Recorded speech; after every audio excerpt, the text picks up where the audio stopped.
Hello बच्चों, welcome to our YouTube channel Aravali Pathshala. हमारे physics की क्लास 12 की सीरीज़ में आज हमारा नेक्स्ट टॉपिक है इक्विपोटेंशियल सरफेस। कल हमारा एक पोर्शन हो गया था चैप्टर 2 का। आज हम उससे आगे बढ़ेंगे इक्विपोटेंशियल सरफेस से। ठीक है, अब देखते हैं इक्विपोटेंशियल सरफेस क्या है। ठीक है ना। इक्विपोटेंशियल का नाम से क्लियर हो रहा है कि पोटेंशियल क्या रहेगा, सेम रहेगा। क्या रहेगा? सेम। इक्विपोटेंशियल सरफेस में पोटेंशियल क्या रहेगा? सेम। तो an equipotential surface is a surface with a constant value of potential at all points on the surface. ठीक है ना। मतलब क्या हुआ कि हमें पता है कि पोटेंशियल किससे दिया जाता है। ओके, पोटेंशियल वी जो होता है, पोटेंशियल वी क्या होता है? 1/4 pi epsilon naught Q upon R. एक स्केलर क्वांटिटी है।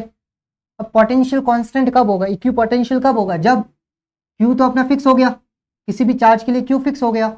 ये सब कुछ क्या कांस्टेंट वैल्यू हो गई पूरी, ये पूरा क्या हो गया? कांस्टेंट वैल्यू है। बचा क्या? R. If R equal to constant, क्या हो? आर कांस्टेंट हो तो वी क्या हो जाएगा?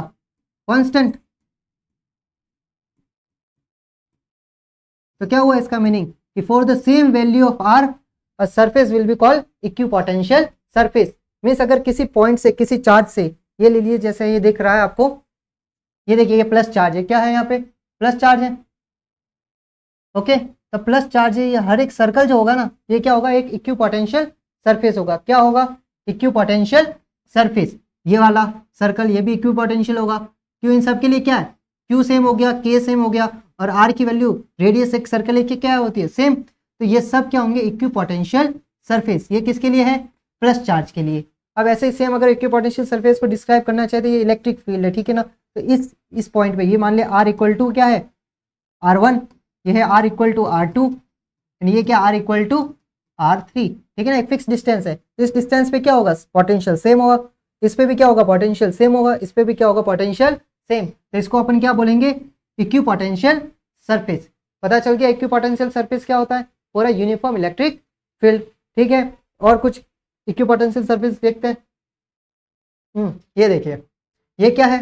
डाइपोल। क्या है? डाइपोल।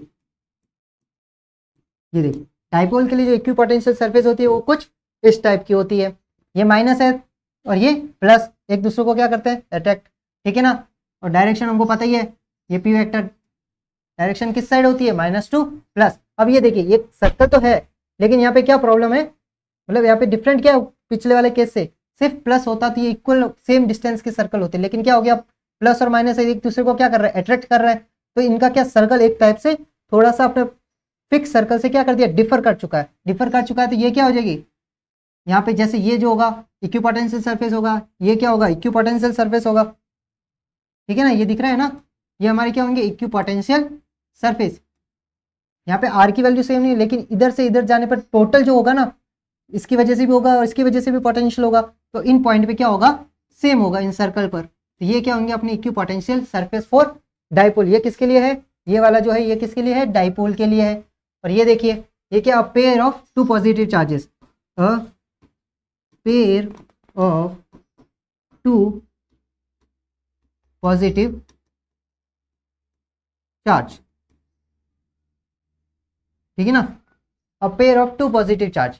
अब ये भी पॉजिटिव, ये भी पॉजिटिव, एक दूसरे को रिपेल करते थे। बीच में एक फिक्स ऐसा पॉइंट होगा जहाँ पे क्या होगा? ये देखिए, ये क्या करेगा? पॉजिटिव पॉजिटिव दोनों ऐड ही होंगे, जीरो कभी होगा नहीं। ठीक है ना। तो ये कुछ इनकी जो सरफेस बनेगी वो कुछ इस टाइप की बनेगी। क्या बनेगी? इस टाइप की। जैसे ये जो होगा, ये पूरा सर्कल क्या है? इक्विपोटेंशियल सरफेस है। अगर इस सर्कल पे अपन, सर्कल तो नहीं बोल सकते, थोड़ा सा क्या हो गया? डिफर कर चुका है। ठीक है ना, अपने मेन पोजिशन से। तो इस पर जो भी पॉइंट होगा ना, उस पर सब क्या होगा? सेम वैल्यू ऑफ पोटेंशियल होगा। क्या होगा? Same value. यहाँ पे लो, यहाँ पे लो, यहाँ पे लो, इसके लिए, इस लाइन के लिए। ठीक है ना। ऐसा नहीं कि यहाँ पे जो होगा वो कि वो यहाँ होगा, ऐसा नहीं है। इस सर्कल के लिए सेम होगा पूरा, फिर इस सर्कल के लिए क्या होगा? सेम होगा सबकी के लिए। इधर इस सर्कल के लिए सबके लिए सेम होगा। इधर इस सर्कल पे अगर कोई पॉइंट देखे तो उस सर्कल के लिए सेम होगा, पूरे सिस्टम के लिए नहीं। इस सर्कल पे ही इक्विपोटेंशियल सरफेस होगा। तो इक्विपोटेंशियल सरफेस को समझ में आ गया।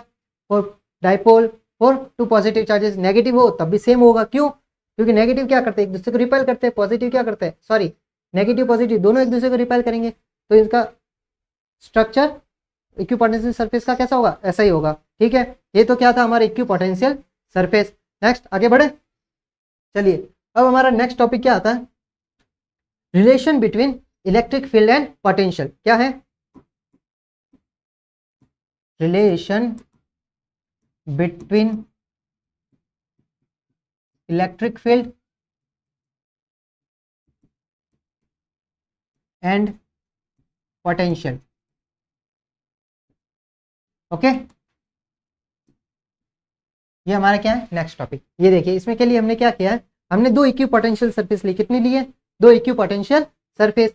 एक क्या है सरफेस बी, एक है सरफेस ए, दोनों की चलिए density charge surface charge density sigma मान लीजिए।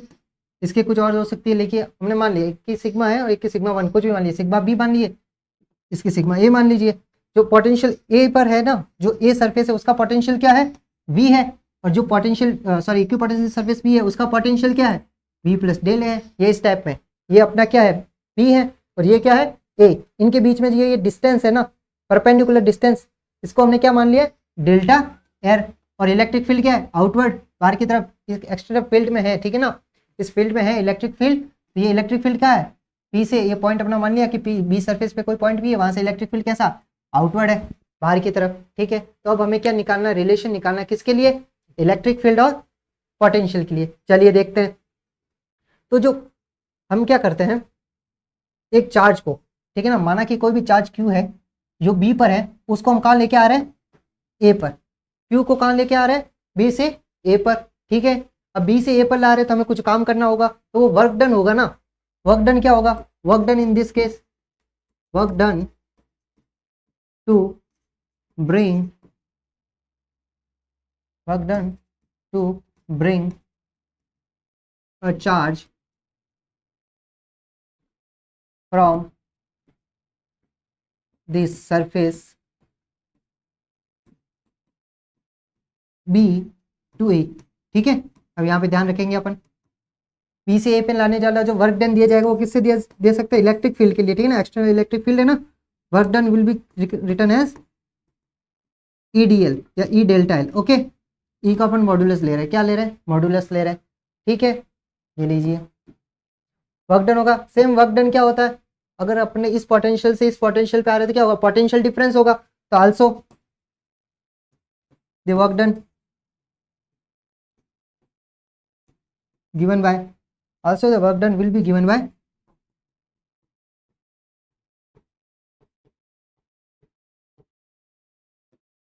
Potential difference. किससे, पोटेंशियल डिफरेंस से।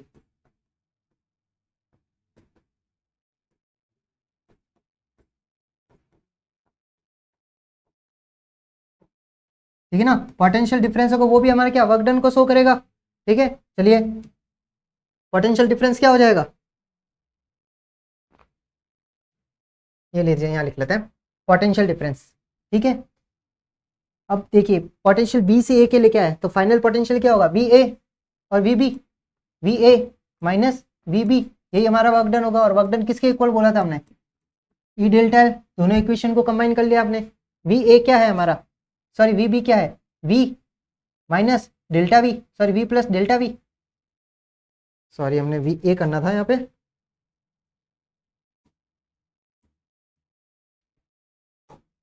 We A minus V B.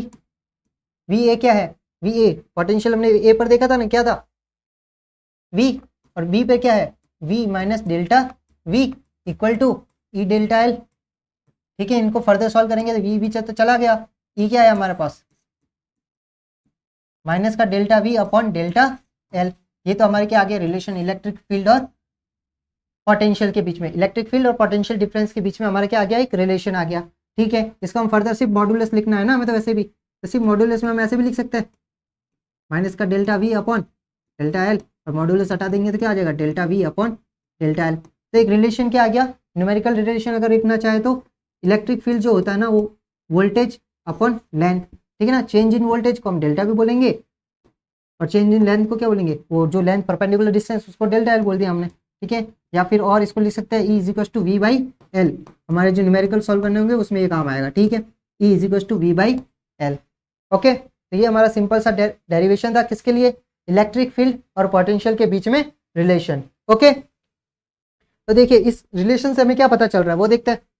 पहला तो हमें ये पता चल रहा है कि electric field is in the direction in which the potential decrease, ठीक है ना, स्टेपेस्ट, ठीक है ना, पोटेंशियल जिस डायरेक्शन में डिक्रीज हो रहा है ना उस डायरेक्शन में अपना क्या है इलेक्ट्रिक फील्ड। और ये हमें कहाँ देखने को मिल रहा है, ये देखिए ये रहा, E is equal to negative gradient of V, sorry E is equal to minus del V upon del L, mean जिस डायरेक्शन में पोटेंशियल डिक्रीज हो रहा है उस डायरेक्शन में क्या है इलेक्ट्रिक फील्ड है। तो ये हमारा पहला पॉइंट था, इस फॉर्मूले से हमने क्या डिस्क्राइब किया वो। Second, it's magnitude is given by, देखा magnitude is given by the change in the magnitude of potential, ये देखिए E is equal to delta V upon delta L है, ठीक है ना, ये नेगेटिव है। तो change in the magnitude of potential per unit displacement, अगर ये पर यूनिट हो जाए U इक्वल टू 1 हो जाए तो क्या होगा, पर यूनिट डिस्प्लेसमेंट को क्या बोलेंगे, change in potential per unit displacement क्या हो जाएगा electric field, per displacement normal to the equipotential surface at the point, ठीक है ना, वो सरफेस बता दी तो वो ऊपर था ये बाहर की तरफ, इलेक्ट्रिक फील्ड क्या होगा इस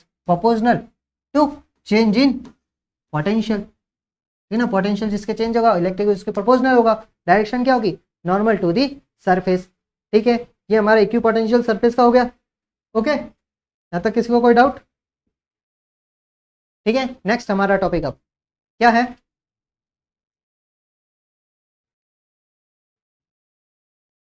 चलो रहने दीजिए, हाँ नेक्स्ट हमारा टॉपिक है potential energy of a system of a charge. क्या है, potential energy of a system of a charge. Okay, potential energy क्या होती है, अब जो हमने पोटेंशियल के बारे में स्टार्ट में पढ़ा था, क्या पढ़ा था कि पोटेंशियल क्या है, work done per, work done to bring up unit charge, ठीक है ना, तो वो work done, okay, work done charge को लाने के लिए जो काम करना पड़ रहा है किसको, यूनिट चार्ज को। यही हमारा पोटेंशियल का फॉर्मूला था बेसिकली, कि हमने इनफाइनाइट से एक फील्ड के अंदर एक चार्ज लाया तो उसको लाने में जो वर्क डन होगा वही हमारा क्या होगा, पर यूनिट चार्ज को लाने में जो वर्क डन होगा वो हमारा क्या होगा पोटेंशियल होगा। तो ये जो काम करना पड़ रहा है ना, इसमें जो एनर्जी लग रही है वही क्या है पोटेंशियल एनर्जी। क्या है, पोटेंशियल एनर्जी। तो पोटेंशियल एनर्जी क्या हो जाएगी, पोटेंशियल एनर्जी क्या हो जाएगी, एक चार्ज के लिए हमारे पास एक चार्ज दे रखा है Q कोई भी, उसके लिए जो पोटेंशियल एनर्जी होगी U, किससे लिखेंगे अपन, U से, वो वर्क डन के इक्वल होगी, किसके, वर्क डन के,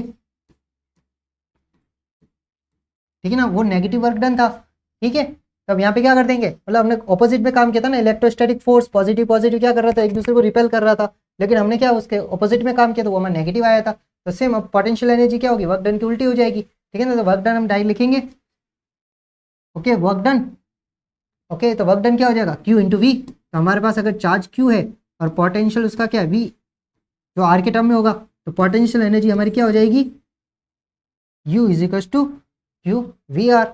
ओके, ये तो यहाँ तक हो गया। तो इसको अगर हम फर्दर और लिखना चाहें तो क्या होगा, हमें जानते हैं कि वी आर क्या लिखा जाता है 1/4 pi epsilon not Q upon R, ठीक है।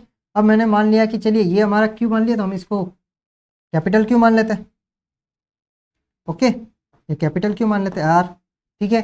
अब इन दोनों के बीच में हम V की वैल्यू यहाँ पे पुट कर दीजिए पोटेंशियल की, तो हमारे पास क्या आ जाएगा पोटेंशियल एनर्जी, क्या आ जाएगी पोटेंशियल एनर्जी। तो पोटेंशियल एनर्जी क्या हो जाएगी directly U is equal to 1/4 pi epsilon naught, capital Q मान लीजिए, स्मॉल q मान लीजिए और अपॉन R मान लीजिए। ओके, तो ये हमारी क्या आ गई पोटेंशियल एनर्जी डायरेक्ट, ठीक है ना। डायरेक्ट क्या पोटेंशियल एनर्जी क्या हो जाएगी 1/4 pi epsilon naught capital Q small q upon R, या फिर Q1 Q2 अपॉन R भी लिख सकते हैं। ये तो हमारी क्या बात होगी पोटेंशियल एनर्जी की, क्या बात होगी पोटेंशियल एनर्जी। सेम वो वर्क डन करने के लिए जो हमें एनर्जी चाहिए वही हमारी क्या होगी पोटेंशियल एनर्जी। चलिए नेक्स्ट, अब ऐसा मानिए कि ये हमारा सेम, चलिए उसको डायग्राम लिख लेते हैं। ये हमारा Q1 चार्ज था, ये हमारा Q2 चार्ज है, ठीक है। इनके बीच की डिस्टेंस क्या मान ली मैंने R12 मान लेता है, R12। तो इन दोनों की पोटेंशियल एनर्जी क्या हो जाएगी, सीधे लिखिए U इज इक्वल टू के हटा दीजिए अगर आपको 1/4 पाई एप्सिलॉन नॉट में चाहिए, 1/4 pi epsilon not Q1 Q2 upon R12, बस ये हमारा इजी सा फॉर्मूला पोटेंशियल एनर्जी के लिए। ओके, ये तो हो गया अगर 1 और 2 इन दोनों के बीच की हमें पोटेंशियल एनर्जी चाहिए इन दोनों की वजह से। अब हमारा कुछ ऐसा सिस्टम है, ठीक है, उसको कुछ देखते हैं अभी। ये देखिए, अब हमारा सिस्टम कुछ ऐसा है कि हम ये एक सिस्टम हमने मान लिया, ठीक है ना, ये हमारा सिस्टम है।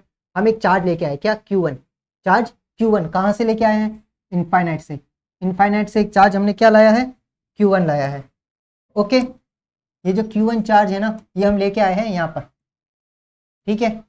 और यहाँ पे इससे पहले कोई चार्ज नहीं था, इससे पहले कोई चार्ज नहीं था, कोई ऑलरेडी फील्ड नहीं था। तो इसको लाने में हमें कितना वर्क डन करना पड़ेगा।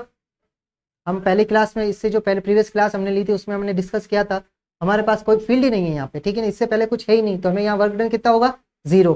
तो वर्क डन कितना होगा यहाँ से यहाँ लाने में, W1 to bring a charge Q1 from infinite to a field, ठीक है ना। फील्ड यहाँ पे क्या है अपना, टोटल 0। एक पॉइंट में हम इस सिस्टम में लेके आए हैं जिसका फील्ड ऑलरेडी 0 है, पहले कोई फील्ड वहाँ पे अवेलेबल नहीं है, कोई एक्स्ट्रा चार्ज वहाँ पे अवेलेबल नहीं है, ठीक है। तो यहाँ पे क्या हो जाएगा, वर्क डन 0।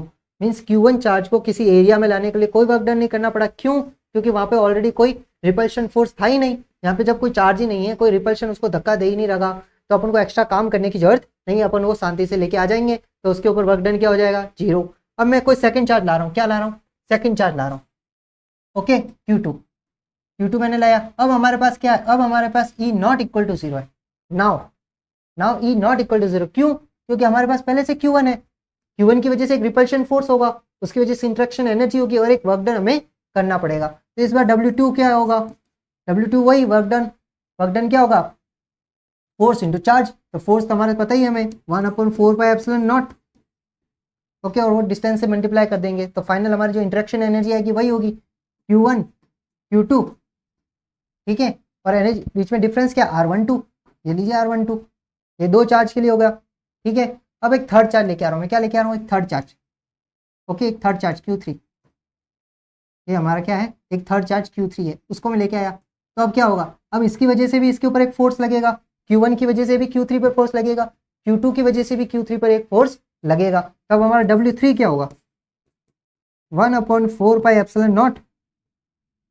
जब Q1 की वजह से हो तो क्या हो जाएगा, Q1 Q3 अपॉन R13, उनके बीच की डिस्टेंस, प्लस अगर Q2 है तो उसकी वजह से क्या हो जाएगा, 1/4πε0 Q2 Q3 R23। ये तो हमें सिंपल सा समझ में आ गया कि कुछ इस टाइप में होगा, ठीक है। अगर इसको हम और अच्छे से देखना चाहते हैं, ठीक है ना, अच्छे से डायग्राम बनाते हैं, चलिए, ये मेरा एक Q1 चार्ज है, ये मेरा Q2 चार्ज है, ये मेरा Q3 चार्ज है, Q1 Q2 Q3, ओके, ये तीन चार्ज है हमारे पास सिस्टम में है, ठीक है। Q1 और इसके बीच की दूरी R12 मान लीजिए, चलिए 1 से 2 की ले लीजिए, ठीक है ना, कोई फर्क नहीं पड़ता क्योंकि स्केलर क्वांटिटी होगी, R12 हो गई, ठीक है ना, ये R13 हो गई, और ये क्या हो गया, R23 हो गया, इन दोनों के बीच की डिस्टेंस। ये वेक्टर की काउंट करने की जरूरत नहीं है हमें, क्योंकि पोटेंशियल क्या है, एक स्केलर क्वांटिटी डिस्टेंस पे मैटर करता है, ठीक है ना, डायरेक्शन पे मैटर नहीं करता। ओके, तो पहले हम सेम लिखेंगे Q1, जब Q1 आया तो उसको कोई वर्क डन नहीं करना पड़ा, जो ये रहा। तो W1 तो हमें पहले ही पता चल गया, W1 के क्या है, 0 है। सेकेंड, अब जब Q2 आया, Q3 नहीं है अभी, ठीक है ना, Q3 नहीं है, तो Q2 आया, तो W2 को क्या काम करना पड़ेगा, हम सेकेंड चार्ज लेके आए ना, बताया था। तो W2 को जो काम करना पड़ेगा वो सिर्फ इसके अपोज में करना पड़ेगा, Q1 के विरुद्ध काम करना पड़ेगा। तो क्या होगा, इंटरेक्शन एनर्जी इनके बीच में Q1 Q2 R12, और सेम वही चीज W3, अब 3 है, अब इसके और इसके दोनों के साथ काम करना पड़ेगा इसको, ये भी इसको धक्का दे रहा है, ये भी इसको धक्का दे रहा है, ठीक है। तो नेक्स्ट क्या हो जाएगा, 1/4πε0, Q3 है और 1 है, तो Q13 R13 plus 1/4πε0 Q23 R23, okay, ये हमारा टोटल वर्क डन आ गया। अब हम टोटल वर्क डन लिखेंगे, यहाँ पे अटेंशियल एनर्जी टोटल वर्क डन लिख लिए, W1 plus W2 plus W3, okay, सबको ऐड कर दीजिए, 0 प्लस 1/4πε0, ये सब ऐड करेंगे तो क्या आ जाएगा, 1/4πε0, ठीक है। बाकी सबको वापस लिख लीजिए अंदर, क्या है, Q1 Q2 R12 plus Q2 Q3 R23 plus Q1 Q3 R13, ये लीजिए, ये क्या आ गया हमारा टोटल वर्क डन। और जो टोटल वर्क डन हमारा क्या होगा, पोटेंशियल एनर्जी,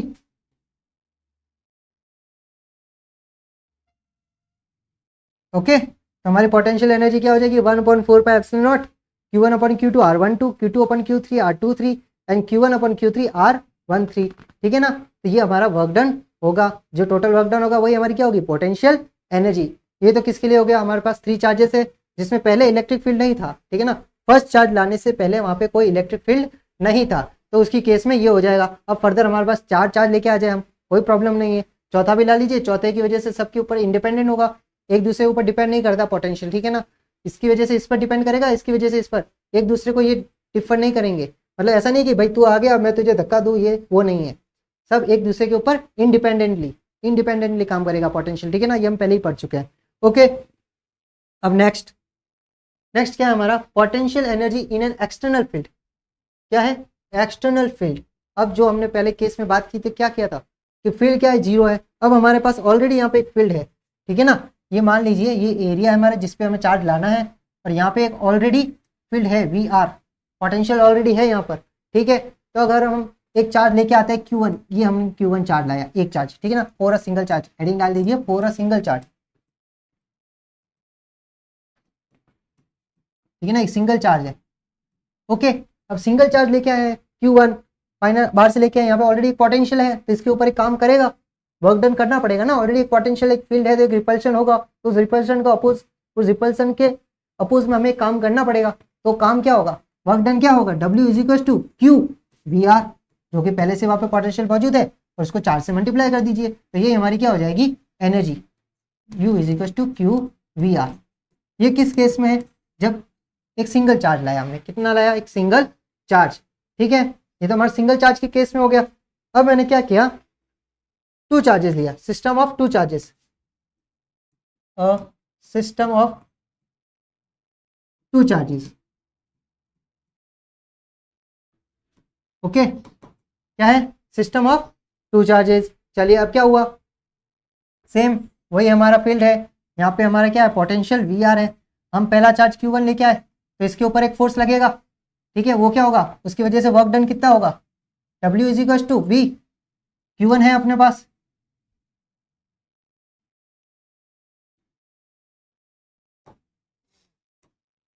ये Q1 है, ठीक है। इसके ऊपर फोर्स क्या लगेगा, Q1 और V, इसकी वजह से इसकी वेक्टर डिस्टेंस क्या होगी, R1, ठीक है ना, तो V R1।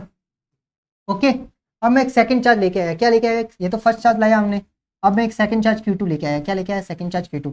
तब इसके ऊपर जो फोर्स लगेगा वो कितनों की वजह से लगेगा, एक VR की वजह से तो लगना ही है फोर्स, एक Q1 की वजह से भी फोर्स लगेगा। तब सेकंड जो वर्क डन होगा, ये तो हमारा W2 हो गया 4, तो bring a charge Q1 in the presence of external field, ठीक है ना। Q1 चार्ज को किसकी प्रेजेंस में, एक्सटर्नल फील्ड की प्रेजेंस में हम लेके आए हैं, ठीक है। तो उसके केस में क्या होगा, वर्क डन Q1 VR1, ठीक है ना। ये लिख लेते यहाँ पे, work done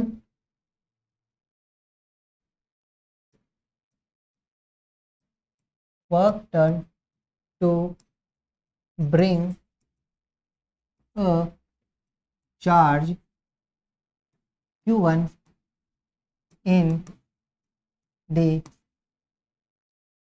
external field,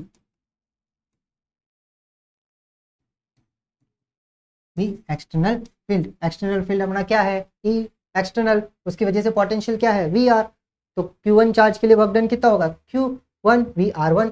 four, now to bring charge Q2, now to bring charge Q2, ठीक है ना। अब Q2 को लेके आए, तो Q2 की वजह से वर्क डन क्या होगा, W2। देखिए, एक तो इस पोटेंशियल की वजह से इस पे काम करेगा, तो इसकी डिस्टेंस क्या, R2, ठीक है। तो Q2 V R2, ओके। एक तो इसकी वजह से काम हो गया, ये हमारा पहला पोटेंशियल हो गया, ठीक है ना। ये हमें वर्क डन करना पड़ेगा, प्लस इसके अपोज में भी तो करना पड़ेगा इंडिपेंडेंटली, ये इसके साथ तो हो गया। अब Q1 के साथ कीजिए, तो Q1 के साथ हम पहले फॉर्मूला पढ़ चुके हैं, Q1 Q2 upon 4 pi epsilon not R12।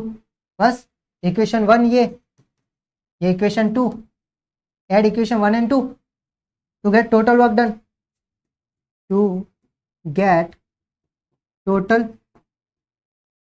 Done, हमें टोटल वर्क डन चाहिए अभी, ठीक है ना। कि संपूर्ण कार्य हमें कितना करना पड़ा, या टोटल इंटरेक्शन एनर्जी कितनी चाहिए होगी, तो U = W1 + W2, total work done, वही इक्वल टू इंटरेक्शन एनर्जी होगा, पोटेंशियल एनर्जी होगा, कितना होगा Q1 V R1 plus Q2 V R2 plus 1/4 Q1 Q2 R12। ये क्या हो गया हमारा टोटल वर्क डन या total interaction energy of a system of two charges in the presence of external electric field. ठीक है ना, एक्सटर्नल फील्ड अगर प्रेजेंट है तो उनकी केस में अगर दो चार्जेस का सिस्टम है तो उन पर लगने वाला टोटल इंटरेक्शन एनर्जी या टोटल वर्क डन कितना होगा Q1 VR1 plus Q2 VR2 plus 1/4 Q1 Q2 R12। ठीक है, यहाँ तक हो गया हमारे। ये हमारी क्या बात हो गई, पोटेंशियल एनर्जी के बारे में बात हो गई। ठीक है, अब हम आगे बढ़ते हैं। अब पोटेंशियल एनर्जी हमने चार्जेस के लिए निकाली, एक्सटर्नल फील्ड के लिए निकाली। अब हम किसके लिए कैलकुलेट करेंगे, डाइपोल के लिए। किसके लिए, डाइपोल के लिए। ये मेरा एक प्लस क्यू चार्ज है, ये मेरा माइनस क्यू चार्ज है, यहाँ से एक इलेक्ट्रिक फील्ड है हमारा, यूनिफॉर्म इलेक्ट्रिक फील्ड। ठीक है, ई। ठीक है, इसके हमें टोटल डिस्टेंस पता ही है 2a। ये इसके सेंटर से मैंने मान लिया इसका एंगल क्या है, थीटा। ओके, ये हमारा इस क्यू प्लस क्यू हो गया है। ठीक है, अगर मैं इसका लेना चाहूँ, ये ए है, ये ए है, तो ये क्या ए कॉस थीटा हो जाएगा। ओके, ये तो हमारा हो गया। ये टोटल डिस्टेंस हमें पता है 2a है। ठीक है, ये इसके ऊपर काम कर रहा है, फोर्स लगने वाला नेट फोर्स कितना होगा, नेट फोर्स ऑन डाइपोल।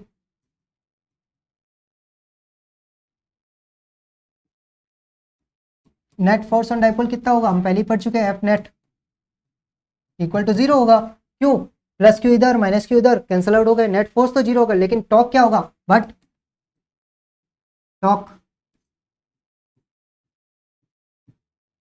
टॉ ठीक है ना, टॉ जो लगने वाला ना एक्सटर्नल की वजह से, नॉट इक्वल टू 0। तो 0 नहीं होगा। क्यों, क्योंकि एक प्लस क्यू इधर है, एक माइनस क्यू इधर है, बीच में परपेंडिकुलर डिस्टेंस है, तो क्या होगा, ये रोटेट करेगा, लेकिन टॉक 0 नहीं होगा। तो इंटरेक्शन एनर्जी क्या होगी, इंटरेक्शन एनर्जी हम क्या लिखेंगे, इंटीग्रेशन ऑफ, या तो नेट फोर्स को लिखेंगे तो वो तो 0 हो गया, उस टर्म को तो हमें लिखने की जरूरत ही नहीं, फिर भी अगर लिखना चाहे तो F net dot D R. Okay, plus integration of tau external dot D R. Okay, ये तो क्या हो गया, एफ नेट ही 0 है, तो ये पूरा टर्म क्या हो गया अपने 0 हो गया। अब जो भी अपना इंटरेक्शन एनर्जी टर्म आएगा वो किससे आएगा, टॉक कैसे आएगा। ठीक है ना, चलिए, और टॉक हमें पता ही है क्या होता है, हम पहले वाले प्रीवियस क्लासेस में पढ़ चुके हैं, tau is equal to P cross E होता है। ठीक है, जिसको हम फर्दर अगर लिखना चाहे तो टॉ को क्या लिख सकते हैं, पी ई साइन थीटा।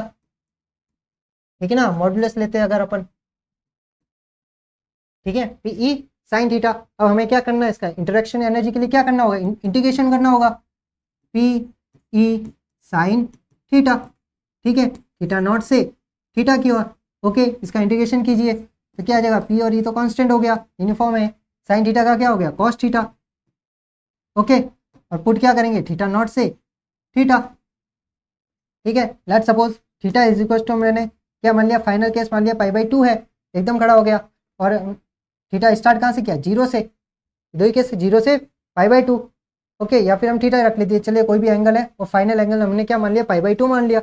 इसको पुट कीजिए, u is equal to P E तो हो गया। ठीक है, पी ई तो as it is, bracket cos theta, theta की वैल्यू क्या बनी, पाई/2, कॉस पाई/2 minus cos 0, sorry cos theta. Okay, अब इसको फर्दर सॉल्व करेंगे, कॉस पाई/2 की वैल्यू क्या होती है, 0। ठीक है, 0 minus cos theta minus cos theta. Okay, तो यू क्या आ जाएगी अपनी interaction energy, minus P E cos theta. ठीक है, अगर वेक्टर फॉर्म में लिखना चाहे इसको तो माइनस का P vector dot E vector. ये क्या आ गई हमारी इंटरेक्शन एनर्जी, किसकी केस में, डाइपोल की केस में। डाइपोल की केस में इंटरेक्शन एनर्जी क्या होगी, P vector dot E vector. जब डॉट प्रोडक्ट होता है तो कॉस आ जाता है, तो सिंपल सा हमारे पास क्या आ गया, interaction energy for dipole PE cos theta, या फिर माइनस का PE P vector dot E vector. ठीक है, ये तो था हमारे किस केस में, इंटरेक्शन एनर्जी डाइपोल की। ओके, हमारी पोटेंशियल एनर्जी का सारा कंसेप्ट हो गया है। ठीक है, हमने सभी केस के लिए पोटेंशियल एनर्जी कैलकुलेट कर ली है। अब हमारा आता है इलेक्ट्रोस्टैटिक्स फॉर कंडक्टर। ठीक है ना, अब हमारा टॉपिक क्या है, इलेक्ट्रोस्टैटिक्स फॉर कंडक्टर, ठीक है ना, for conductors, electrostatics for conductor, ठीक है। कंडक्टर के रिलेटेड कुछ इलेक्ट्रोस्टैटिक्स टर्म्स है, उनके कुछ रूल्स है या उनकी कुछ प्रॉपर्टीज है, उनको हमें जानना होगा, ठीक है। कि कंडक्टर के केस में इलेक्ट्रिक फील्ड क्या होता है, पोटेंशियल क्या होता है, उसका सरफेस डेंसिटी क्या होती है, इलेक्ट्रिक फील्ड कितना होता है, ठीक है, कैविटी में क्या केस होगा, तो वो सब हमें देखना है, ठीक है। चलिए, तो इसका जो फर्स्ट मोस्ट इंपॉर्टेंट जो हर जगह यूज होता है वो क्या है, inside a conductor electrostatic field is zero, कि एक कंडक्टर अगर हमारे पास है तो उसके लिए इनसाइड इलेक्ट्रिक फील्ड कितना होगा, जीरो होगा, ठीक है। ये देखिए, ये देखिए फर्स्ट वाला केस, ठीक है ना, ये फर्स्ट,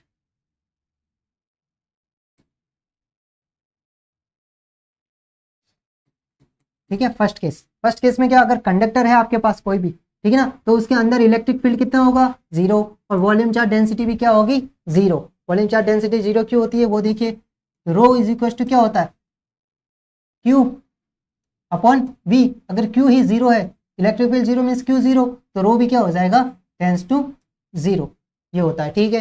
तो अगर आपके पास कंडक्टर है तो कंडक्टर के इनसाइड इलेक्ट्रिक फील्ड क्या होगा, जीरो होगा, ये हमेशा याद रखना है, क्योंकि कंडक्टर के अंदर जो भी चार्ज होता है ना वो हमेशा कहाँ आ जाता है, सरफेस पर, तो अंदर उसके कोई भी चार्ज रहता नहीं है, चार्ज रहेगा नहीं तो क्या हो जाएगा, इलेक्ट्रिक फील्ड जीरो। और अगर अंदर कोई चार्ज है भी तो एक दूसरे को क्या कर देंगे, न्यूट्रल, फ्री इलेक्ट्रॉन वगैरह है तो एक दूसरे को क्या कर देंगे, इक्वल अमाउंट में होगा, तो एक प्लस और माइनस एक दूसरे को क्या कर देंगे, न्यूट्रल, तो न्यूट्रल करने की वजह से भी इलेक्ट्रिक फील्ड क्या हो जाएगा, जीरो, ठीक है।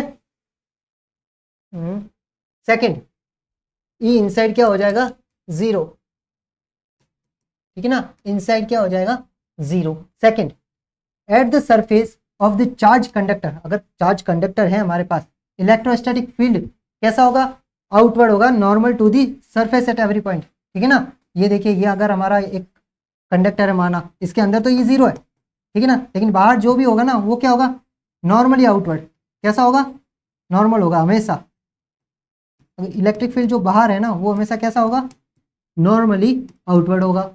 ये इसकी सेकंड प्रॉपर्टी, कंडक्टर के हमेशा सरफेस, अगर ऐसी सरफेस है, ऐसी सरफेस है, तो हमेशा क्या होगा, नॉर्मल 90 डिग्री बनाएगा, सरफेस से कितना बनाएगा, 90 डिग्री, तो इलेक्ट्रिक फील्ड किस डायरेक्शन में होगा, नॉर्मल टू दी सरफेस, ये इसकी सेकंड प्रॉपर्टी हो गई कंडक्टर के लिए।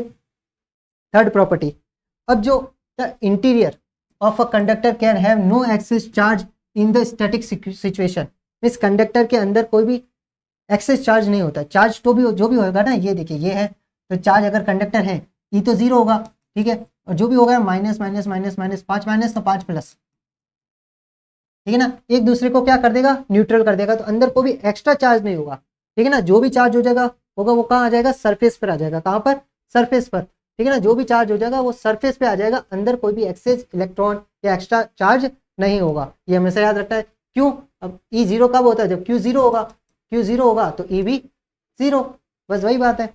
Okay, next, electrostatic potential is constant throughout the volume of the conductor and has the same value as inside as surface।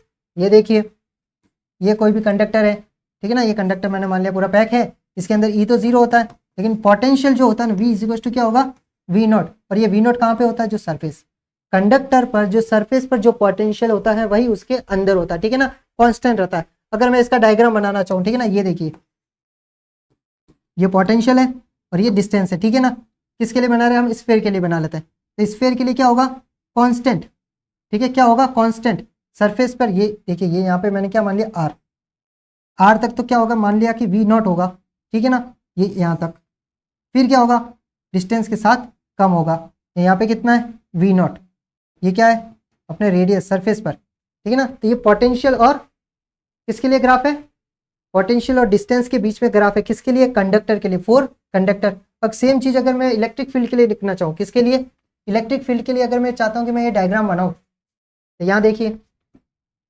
ये इलेक्ट्रिक फील्ड है, फॉर कंडक्टर की बात कर रहे हैं, ठीक है ना, हम नॉन कंडक्टर की बात नहीं कर रहे, ठीक है, ये इसकी रेडियस आर है, स्फीयर के लिए बना रहे हैं हम अभी, किसके लिए, स्फीयर के लिए, तो अगर मैं स्फीयर के लिए जाता हूँ तो यहाँ पे क्या आएगा, यहाँ से जीरो होगा, कितना होगा, जीरो, और यहाँ से रेपिडली प्रोपोर्शनल टू 1/r² की टर्म से कम हो जाएगा, किससे, और यहाँ पे इससे पहले क्या है, जीरो, ठीक है ना, इससे पहले क्या है, जीरो, ये ऐसा, इलेक्ट्रिक फील्ड इनसाइड क्या होगा 0 और आर से अपना क्या हो जाएगा कटना स्टार्ट हो जाएगा फॉर कंडक्टर के केस में। ठीक है, हमने ये दोनों डायग्राम भी बता दिया आपको, कर्व्स भी बता दिया। Okay next, electric field at surface of charge conductor कितना होता है। हम पहले ही केस पढ़ चुके हैं कि अगर कोई भी सरफेस है उसकी वजह से हमने गाउस लॉ हमने यूज किया था, sigma upon epsilon not an cap, ठीक है ना। तो अगर कोई भी सरफेस है कंडक्टर, उसकी सरफेस पे इलेक्ट्रिक फील्ड का अमाउंट कितना होगा, अगर उसकी चार्ज डेंसिटी कितनी है सरफेस पर सिग्मा है, तो उसकी वजह से जो इलेक्ट्रिक फील्ड होगा वो सिग्मा अपॉन एप्सिलॉन नॉट, और एन कैप क्या डायरेक्शन बता रहे हैं टू दी नॉर्मल, ठीक है ना, टू दी नॉर्मल। ये हमारा क्या है इलेक्ट्रिक फील्ड। ओके, अब लास्ट है हमारा इलेक्ट्रोस्टैटिक सील्डिंग।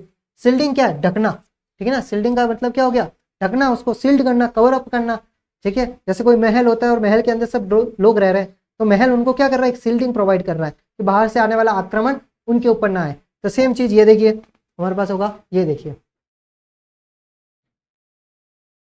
ठीक है। ये यहाँ पे क्या हो गई सील्डिंग हो गई है, क्या हो गई है सील्डिंग। ये बीच में एक कैविटी है और ये हमारा क्या है कंडक्टर, कंडक्टर के अंदर से हमने कैविटी निकाली, अंदर से निकाल दिया खोद के, बाहर पूरा ऐसा है लेकिन अंदर एक से खोखला है, कितना एक खोखला है, तो वहां पर इलेक्ट्रिक फील्ड क्या होगा जीरो क्योंकि चार्ज नहीं है। सेकंड, सिग्मा भी जीरो होगा और पोटेंशियल तो क्या होगा कांस्टेंट। ये हमारा कंडक्टर है, तो ये क्या करेगा एक सील्डिंग प्रोवाइड करेगा। सील्डिंग कैसे कि अगर कोई भी चार्ज आया, ठीक है ना, इसके ऊपर मैंने मान लिया कोई भी चार्ज भेज दिया मैंने क्यू क्यू क्यू, सारा चार्ज अगर पोटेंशियल मैंने इसके ऊपर ड्रॉप किया, चार्ज ड्रॉप किया, तो चार्ज सारा कहाँ आ जाएगा सरफेस पर आ जाएगा। कहाँ पर सरफेस पर, चार्ज अंदर नहीं आएगा। तो क्या किया इसने सील्डिंग प्रोवाइड कर दी ना, सील्डिंग आ गई इसके ऊपर, क्यों क्योंकि सारा चार्ज कहाँ रह गया ऊपर रह गया, इसको कोई नुकसान नहीं पहुंचा, इसके अंदर कोई चार्ज नहीं आया। सेम एग्जांपल अगर अपन कार का ले, ठीक है ना, बारिश का मौसम है, ठीक है, तूफान चल रहा है, ठीक है,